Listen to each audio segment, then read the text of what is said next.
What happens when a face becomes a joke shared by millions, and then the whole world realizes nobody was laughing at the punchline? We are about to walk through a case that started with one photograph and ended in a darkness nobody saw coming. This is a story about perception, about how quickly we judge a book by its cover, and how deadly wrong that instinct can be. Stick with me, because what you think you know right now, you do not know at all. In the summer of 2014, a single mugshot hit the internet and immediately broke something in the collective sense of humor of the entire country. It was a booking photo from a county jail, but it did not look like the mugshots we were used to seeing. This one looked like a high-fashion editorial spread. The man in the photo had piercing blue eyes, chiseled cheekbones, perfectly styled hair, and a slight smirk that radiated pure, unbothered confidence. He looked like a movie star who had just been arrested for speeding his Maserati down Sunset Boulevard.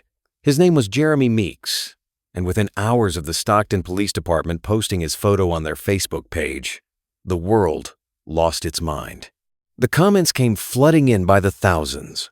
Women and men alike were typing things like, "Put those handcuffs on me," and "Guilty of stealing my heart and mama. I am in love with a criminal." It was a viral tidal wave. Memes exploded. News outlets picked up the story not because of his alleged crime, but because of his face. His mugshot was being shared by major celebrities. He was an overnight sensation, and the overwhelming consensus was clear. Society had decided, based on one single image, that this man was a misunderstood heartthrob, a bad boy you bring home to annoy your parents, a joke the internet was enjoying together. It was all fun and games, until the charges became too loud to ignore. To understand why that mugshot was such a dangerous illusion, you have to rewind the tape and look at the streets Jeremy Meeks came from. He grew up in Stockton, California, a city that had repeatedly earned the title of one of the most dangerous places in America. The foreclosure crisis had hollowed out neighborhoods, and violence filled the vacuum. Jeremy's childhood was a textbook case of instability. His father was murdered when he was a baby, stabbed to death in a brutal altercation. His mother struggled with addiction, and by the time Jeremy was a teenager, he was deep in the gang life. He joined the Crips. His body became a roadmap of ink, gang tattoos covering his neck, his arms, his torso. He was not a model who fell into a bad crowd. He was a hardened, documented gang member whose reputation on the street preceded him long before Facebook made him famous. The arrest that produced that famous photo was not his first brush with the law. Far from it. Jeremy had a rap sheet that stretched back years, filled with charges for grand theft, identity fraud, and possession of illegal firearms. He was a known entity to the Stockton Police Department, a player in a violent ecosystem.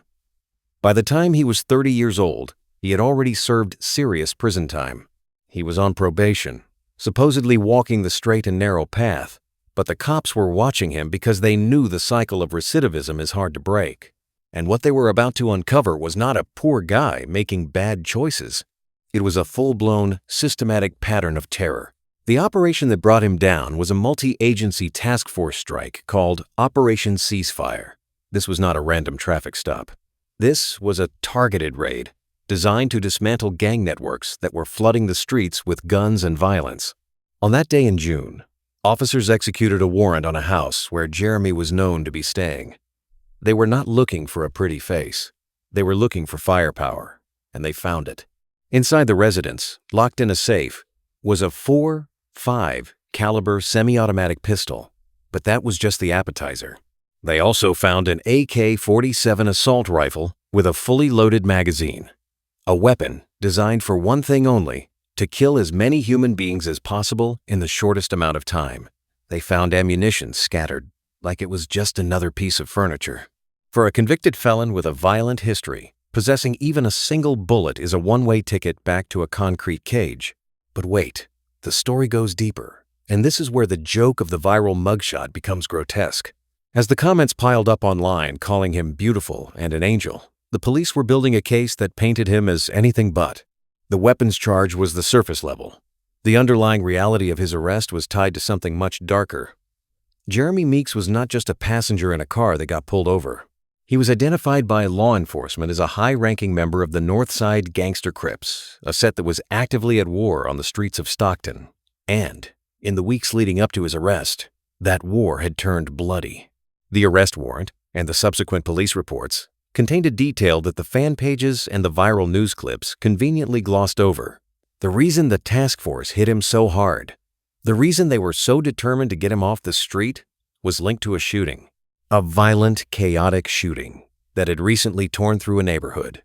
The police alleged that Jeremy was directly involved, that his hands were not just dirty from holding guns, but that he was a trigger puller in a gang-related attempted murder. That's right. The man with the dreamy blue eyes was being investigated for trying to end another human being's life. The viral meme was a walking murder suspect. Let that contrast sink in for a moment. On one side of the screen, millions of people were photoshopping his orange jumpsuit onto magazine covers, writing fan fiction in the comment sections, and genuinely petitioning for a lighter sentence because he was just too cute for prison. On the other side of the screen, in the cold reality of the interrogation rooms and the evidence lockers, were photographs of the high-capacity magazines and the testimonies of terrified witnesses who knew exactly what the Northside Gangster Crips were capable of. The disconnect was so wide, so extreme, that it felt like two different dimensions of reality were colliding, and the internet was laughing at the wrong one. The media frenzy intensified. Agents from Hollywood started calling. They didn't care about the AK-47 or the attempted murder investigation. They saw dollar signs. They saw a face that could sell jeans and cologne. While he sat in a cell awaiting his fate, with the very real possibility of spending the next 20 years staring at a prison wall, the outside world was bidding for his beauty. The public narrative was so twisted that the actual victim of the gang violence, the person who had been targeted in the shooting Jeremy was linked to, became a footnote, a forgotten piece of a story that was too busy celebrating the aesthetic of the perpetrator. This is the hidden cost of viral sensationalism. We strip away the pain of the victims so we can enjoy the spectacle of the villain. Then came the climax, the moment the gavel fell and the joke was supposed to reach its natural conclusion. He faced a mountain of charges that should have buried him. The federal indictment listed felon in possession of a firearm, possession of an assault weapon, and criminal street gang enhancements. The prosecution painted a clear picture. Jeremy Meeks was a danger to society, a man whose gang affiliation made him a loaded weapon himself. The sentencing guidelines were brutal. He was staring down a decade, maybe more. But something happened in that courtroom that made people's blood boil or their hearts flutter depending on who was watching. The judge was looking at the same face the internet was looking at. And while justice is supposed to be blind, the world was watching closely to see if that was true. He was sentenced to 27 months in federal prison, a little over 2 years, for a felon, a Crip, caught with an AK-47 and suspected of involvement in a shooting. When you do the math, the time did not fit the weight of the violence found in his wake. He walked into the system a viral joke and a criminal, and he emerged a year and some change later with a modeling contract, a massive social media following, and a clean slate in the eyes of the entertainment industry. He was immediately signed to a top talent agency. He walked the runway at New York Fashion Week.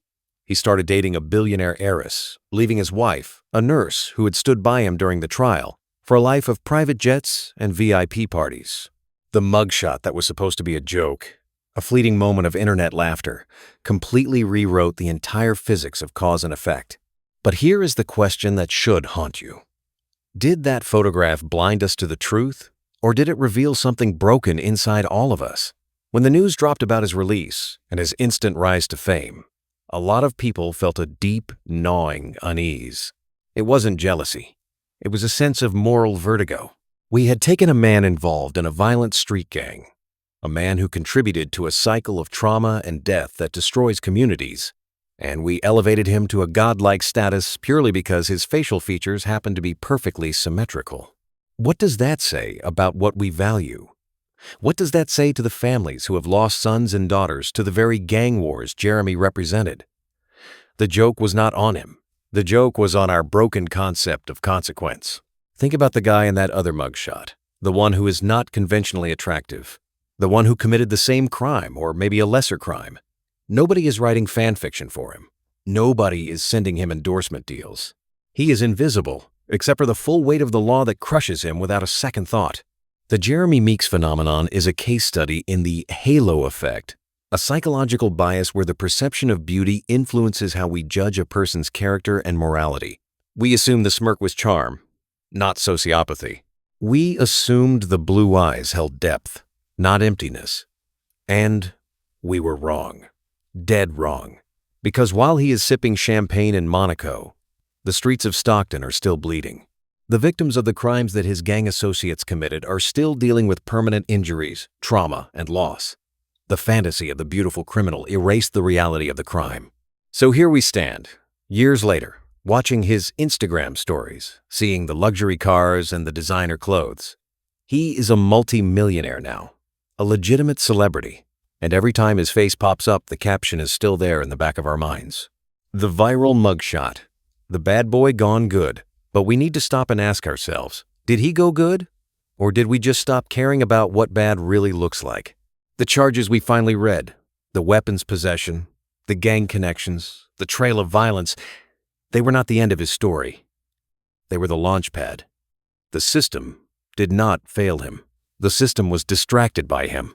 And when we share those posts, when we laugh at a mugshot before we know the context, are we contributing to a world where justice is a lottery based on bone structure? This story is far from over, actually. Because the mindset that made Jeremy Meeks a star is the same mindset that makes and breaks lives every single day in the court of public opinion. We are the jury now. We decide who gets redemption. We decide whose pain is valid. The next time a mugshot goes viral, and trust me, another one will, I want you to look past the cheekbones. Look at the charges. Look at the victims. Look at the blood behind the booking number. If this deep dive into the illusion of the viral mugshot made you stop and think, hit that like button right now. It really helps the algorithm wake other people up to the reality behind the memes. And if you are new around here, make sure you subscribe and ring that bell, because we break down the stories the mainstream media gets wrong. I want to know what you think in the comments. Do you believe Jeremy Meeks genuinely changed his life? Or did we just hand a violent offender a golden ticket because of his jawline? I am reading every single one. Thanks for watching. Stay aware, stay skeptical, and I will see you in the next one.